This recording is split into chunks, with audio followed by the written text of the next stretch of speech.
이번 한 주 사람들은 뭐에 가장 많은 관심을 가졌을까요? 검색어를 통해 관심사를 파악해보는 시간, 빅데이터로 이해하는 세상. 자, 글로벌 빅데이터 연구소의 김다솜 대표 연결되어 있습니다. 안녕하세요.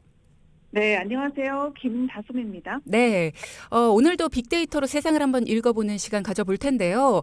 총선이 이제 열흘 앞으로 다가왔죠. 동키 여러분도 여론조사 전화 많이 받으실 텐데 각종 여론조사가 난무하면서 유권자들의 피로감이 높아지고 있습니다. 이와 관련된 데이터가 있다고요? 네, 빅데이터 플랫폼 썸트렌드에 따르면요. X, 블로그, 인스타그램 등의 소셜에서 여론조사에 대한 언급량은 매주 2,000회를 웃돌고 있습니다. 이 언급량은 검색량과는 다른 의미인데요. 언급량이란 해당 단어가 SNS에서 몇 번이나 쓰였냐를 뜻합니다. 2월 2주차만 해도 1,500건 안팎에서 움직였는데 이 선거가 다가오자 언급량이 30%가량 급증한 셈입니다. 이 최근 들어서 유권자들이 여론조사 관련해서 사실 적지 않은 피로감 나타내고 있잖아요. 네네. 예, 특히나 뭐 젊은 층일수록 주중 낮 시간대는 전화 받기가 참 녹록치가 않은 상황인데 여론조사 전화가 계속해서 걸려오니까 일부 SNS 사용자들은 이런 글을 올리기도 했습니다. 이 자꾸 오는 여론조사 전화 정말 화난다. 하나 차단하면 또 다른 데서 오고 정말 끝이 없다. 뭐 이런 격한 반응들 내놓고 있는 상황입니다. 그렇죠. 그래서 젊은 유권자들이 여론조사 차단 방법을 검색하는 경우도 있다고 하던데 이와 관련한 게시물 조회수도 100만 회를 넘겼다고요? 네, 맞습니다. 이 젊은 층이 차단 방법을 찾는 곳은요, 주로 유튜브와 인스타그램입니다. 유튜브에서 이런 내용을 다룬 한 게시물의 조회수가 100만 회를 훌쩍 넘겼고요. 맞습니다. 인플루언서들은 뭐 SK, KT 등 이동 통신사별로 여론조사 전화를 차단하는 방법을 소개하고 있는데 가장 많이 소개된 차단 방법은 자신이 사용하는 통신사에 따라서 전화번호를 입력하고 전화를 직접 거는 형태입니다. SK는 1547, KT는 080-999-1390, 에듀플러스는 080-855-0061번입니다. 그렇군요. 이렇게 여론조사 차단 방법까지 찾고 있다고 하니까 앞으로는 여론조사의 방식이 좀 달라져야겠다라는 생각이 들기도 합니다. 네. 다음 데이터 알아보겠습니다. 구글 트렌드를 통해서 한 주간의 구글에서 검색된 키워드를 알아보고 있는데 이번 주에는 인상 깊은 키워드 어떤 것들이 있었습니까? 네, 금주의 구글 트렌드 키워드는요. 부산대병원 안과 교수 사망, 이 태국대 대한민국, 버스 총파업, 붉은 누룩 등이었습니다. 네, 일단은 하나씩 좀 알아보겠습니다. 부산대 교수 사망 좀 안타까운 소식부터 알아볼까요? 네. 정부의 의대 증원과 필수 의료 정책 등으로 전공의들이 병원을 떠난 지 이제 한 달이 넘었잖아요. 그렇죠. 병원을 지키던 부산대 교수가 사망해서 충격을 주고 있는데 과로사로 보고 있습니다. 네. 그리고 또 다음 소식은요? 네, 화요일에는요. 황선홍 후가 2023 카타르 아시안컵에서 이 갈등의 중심에 섰던 손흥민과 이강인의 합작골을 내세워서 태국을 3대0으로 완파하면서 태국 대 대한민국이 화제의 중심 키워드에 섰습니다. 네, 이 당시에 다른 키워드로 포옹 뭐 이런 것도 있는 것 같던데 그랬군요. 맞아요. 네, 자 이제 버스 총파업 관련해서도 소개해 주시죠.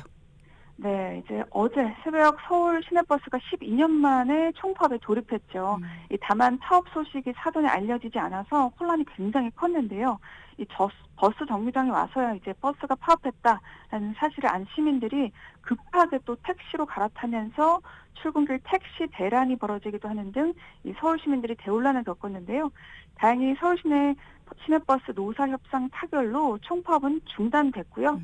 버스 전 노선이 정상 운행 중입니다. 네, 빠르게 중단이 돼서 다행이라는 생각이 듭니다. 말씀해 주셨던 키워드 중에서 붉은 누룩이라는 키워드도 눈에 띄는데 이건 뭔가요?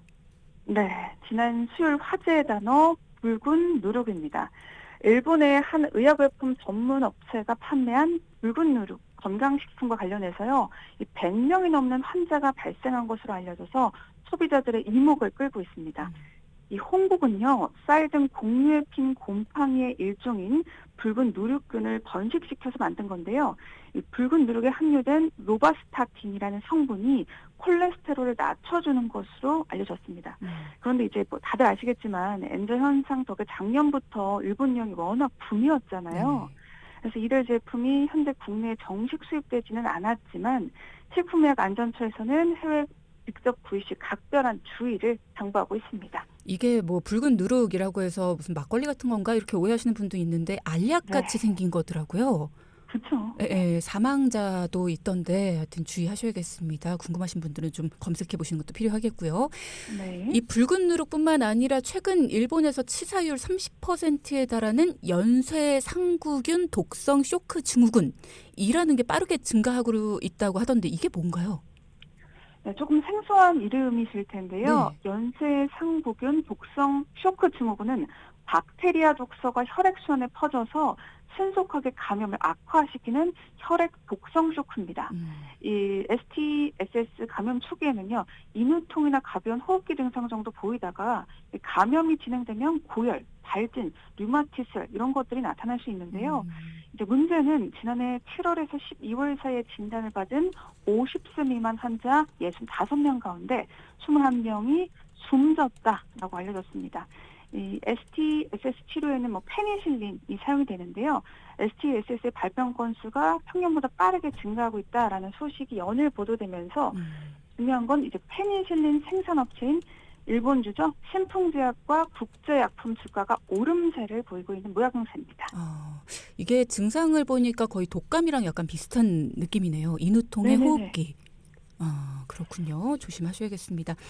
자, 날이 점점 풀리면서 벚꽃 보러 일본 여행 가시는 분들도 있을 텐데 여러모로 조심해야겠다는 생각도 들고요. 국내에서 벚꽃 여행 계획 세우시는 분들이 관심 있어 하실 만한 데이터도 있다고요. 네, 오늘은 비가 오고 있지만 이제 완연한 벚꽃철이 이제 될 텐데요. 네. 이 KB카드가 벚꽃 시즌을 맞아서 지난해 전국 주요 벚꽃 명소 인근 약 6,300개 음식점, 그리고 카페, 디저트 전문점, 편의점에서 발생한 매출 데이터 38만 건을 분석했습니다. 네.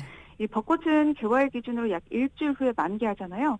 절정에 다르게 되는데 이 본 분석에서는요. 2023년 벚꽃 개월 이후 2주간을 벚꽃 나들이 기간으로 보고 개월 3주 전 같은 기간과 소비 데이터를 분석 비교했습니다. 이번 분석은 여의도 같은 큰 벚꽃 축제가 아니라 지역별 외부 관광객 유입이 높은 지역 명소 42개 중에서 데이터를 뽑아서 분석을 진행한 건데요. 네. 비교 기간 대비 벚꽃 나들이 기간 중 매출이 가장 크게 증가한 명소는요. 경인권은 인천대공원, 음. 강원권은 강릉 경포대, 충청권은 대전 대청댐, 호남권은 영암 월출산, 영남권은 하동 쌍계사입니다. 그랬군요. 아마 계획 세우신 분들한테는 굉장히 유용한 정보가 아닐까라는 생각이 듭니다. 혹시 연령대별로도 있나요? 네, 벚꽃 명소별 세대별 매출 이것도 굉장히 궁금해하실 것 같은데요. 20대는 포항 영일대, 30대는 대전 대청댐, 40대는 예산 아그로랜드, 50대는 임실 옥정호, 60대 이상은요 청양 장곡사가 높았습니다. 들었을 때 딱 여기 했던 것도 있고 이런 것도 있었나 싶은 것도 있는데 한 번쯤 가봐야겠네요. 네. 자, 오늘 말씀 잘 들었습니다. 글로벌 빅데이터 연구소 김다솜 대표와 함께했습니다. 고맙습니다. 네, 고맙습니다. 네.